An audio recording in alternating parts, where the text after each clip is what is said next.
Not the results we wanted. I'll tell you what, I'm proud of that team in that locker room. I'm proud of those guys that stuck it through.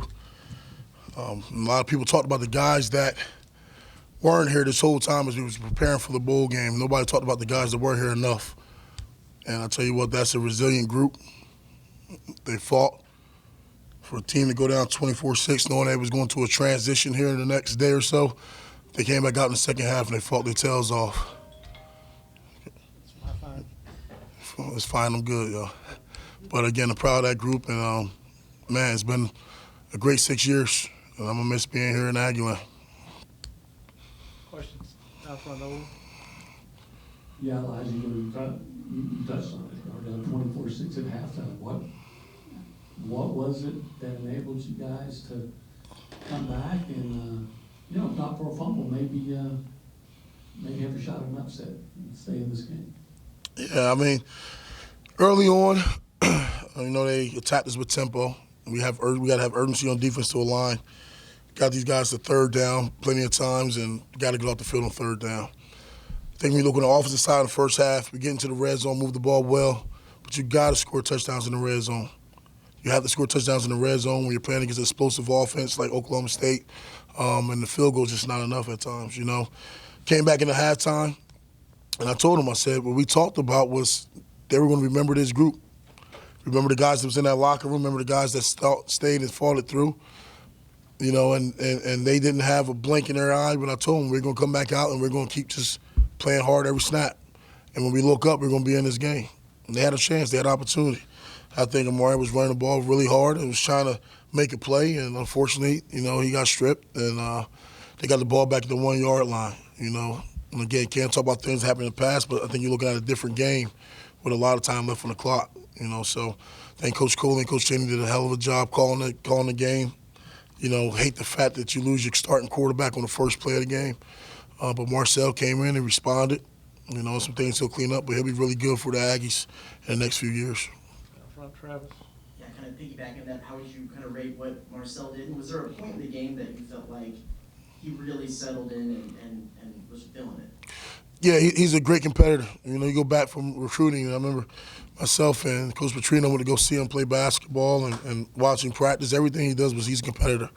The biggest thing I thought that he can learn from this is he doesn't have to win the game for us on just one play.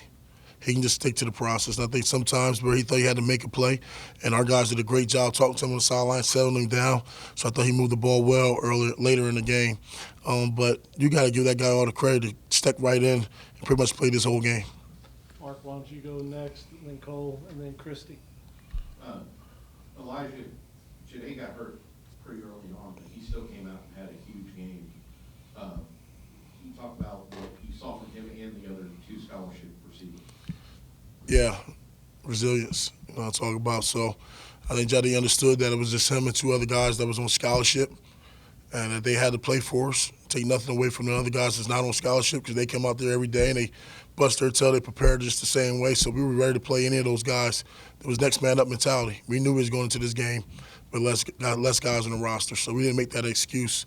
We just challenged the guys to make sure that they prepared the right way to be ready when it was their time to go in the game. Right side, Cole, and then we'll go back to the left.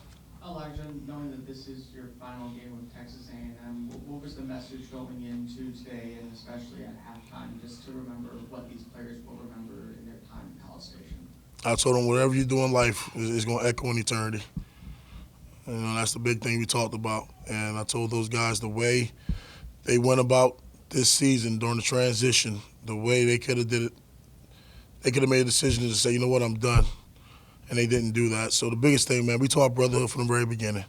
And no matter what anybody said outside that locker room was about that.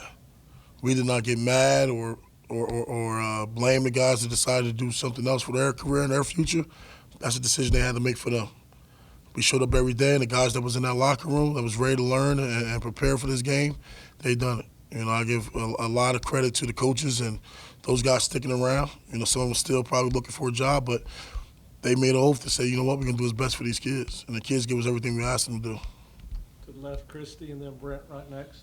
You touched on it a little bit earlier, but how tough was it for you game plan-wise when you lose your quarterback on the first play of the game? The great thing is that both of those guys are similar. You know, so you can kind of keep the game plan somewhat the same for those guys. So I think that the biggest thing you take away is the experience. And I think the mental mindset for our guys, for our team, to say what's next and to respond. You know, because when the quarterback, everybody wants to protect the quarterback. And it was nothing anybody did wrong. Just had a good hit on the guy, and he got hurt. So the biggest thing for our guys was to respond. So you know what? We got to be really good for number 10 now. We got to make his job easier. And those guys did that. They did everything possible, I think, to try to stay on schedule. And a few times, you know, we had some negative plays, but for the most part, those guys rallied around 10 and tried to make them feel comfortable. Staying to the left, Brent. You were missing so many guys in the secondary. You even started the 12th man and he had an interception for you. Could you just speak to how Sam did and also how the secondary improved as the game wore on as well? I mean, you guys know Sam. There's nobody better than that kid. Shows up every day, busts his tail, waiting for his opportunity. And with good people, good things happen to good people. And Sam has never complained. Sam's guy has been injured, got right back in the game, get injured, never missed a day of practice, try to pull him and say, hey, rest yourself, he won't do it. That's why you enjoy coaching, when you get kids like that, you know. So he represents something really special, the 12th man. And it's hard to be that person to wear that jersey. So I think we picked the right guy to wear it. And I know you were missing a lot of guys, but Le'Veon Moss in particular, why did he miss the game? He had personal reasons. Like I said, we continue to pray for him and his family. I just hope he makes it back soon and continue to finish what he started here. Right side, Alex, and then to the left, Carter. Thanks, Elijah. Kind of picking off Brent's question with Sam, you know, Oklahoma State was getting so many yards through the air in the first half.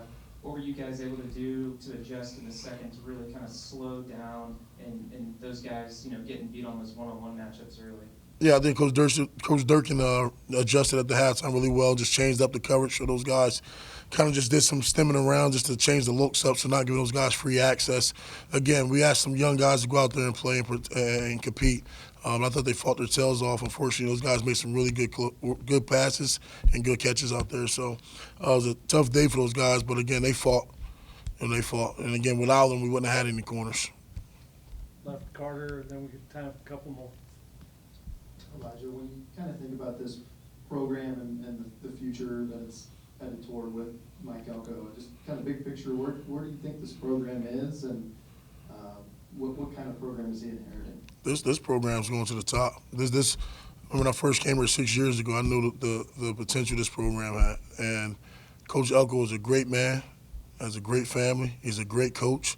He's going to put the right people in place to make sure our guys are successful here. I'm looking forward to watching it. You know, like I said, I'm excited for Mike. I'm excited for this program. And I tell you guys, like I tell the players, stick around, give him a chance, because he's going to help those guys be successful. Back row, Ben. Coach, with some of the guys on the defensive line specifically that you've worked with all year, and some of those young guys who were able to get a shot tonight, maybe more than you have in the first season, who are you excited to see out there and what they were able to do today? Well, I tell you, when opportunity comes, you know, sometimes guys get a little relaxed when they understand the guys is in front of them. And sometimes they don't really see the opportunity for them to go out and have to perform. And sometimes they relax and they're probably excited that they don't have to go out and perform because you got performance anxiety. I think what happened with some of these guys not playing up front is guys like the Dendies, you know, Hicks. Those guys really understood, like, it's my time. I got to go play. I'm going to be on national TV. And you saw just the change in preparation of those guys. You saw the change in urgency with them. And those guys played well, I thought, for the most part. They did some good things. A lot of things to clean up, but they showed up, they fought, loved their eyes on the sideline. For a young guy to have failure early in the game, being down 24-6, I thought those guys just kept playing. You know, so I'm excited to see those guys. I'm excited for Albert Regis to show his leadership, being a guy that played a lot of ball for us. Right side on the aisle, and then Daryl, you'll wrap us up. Coach, with what you kind of gone on in your journey here at A&M with these players, what did these last moments of getting to coach them and at this school mean to you? It came too fast, you know, to be honest with you. It's never easy leaving a group of people who's treated you well. It's never easy leaving a bunch of young men that you sat in their living rooms. You built relationships with them and their families. You helped them plan out their future and what their goals were. It's never easy leaving those guys. Again, that's just the team. going to the coaching staff. You know, it's great friends, great friendships that have been built in those meeting rooms. Just the town is owned. You know, my kids never had a bad day as far as living in College Station. You know, my wife loves it here. I love it here. It was probably the best place I've been for the last 6 years. Really enjoyed it. I'm really going to miss it. I thank Coach Fisher. I thank Ross for the opportunities they gave me. I thank Coach Elko for the time I spent under him as a defensive coordinator. So I have nothing bad to say about this program. This program is first class, and they're going to take it to the top. Daryl, you wrap us up, and then we've got Max Wright ready. Elijah, you talked about this at the beginning, but the resiliency and the heart of this team, because they didn't have all of their buddies with them that they started the season with or that they ended the season with, but they still kind of pulled together. Can you talk to that again? Everybody had a decision to make, and whether they decided to stay or go, our biggest message was who was here. We was going to focus on the guys that was in that locker room, the guys that showed up every day. And our last message last night at the team meeting, I think everybody I talked to was saying, what about the guys who aren't there? What about the guys that aren't there? I said, you guys keep asking questions about those guys. They're not here, they're not coming back, or whatever the case may be. Start talking and asking me about the guys who are here. Because those are the guys that fought every day. Nothing against the guys that had to say, hey, I'm not playing this game. I love them to death. Whatever decision they had to make for themselves, they had to make for themselves. But there were a group of guys that showed up every day and prepared for this bowl game. For each other, for Texas A&M, for their families, for themselves. They showed up every day. And I focused on those guys every day. I told the coach, it's not talking about the guys who ain't here. These are the guys that's here. Next man up mentality, and let's prepare them to play in this game. Like I said, you take a few plays, which we can get back, because I love for that locker room to be full of cheering and smiles instead of tears right now, because they fought their tails off. Coach, thanks for your time. Thank you, guys. Appreciate everything, guys.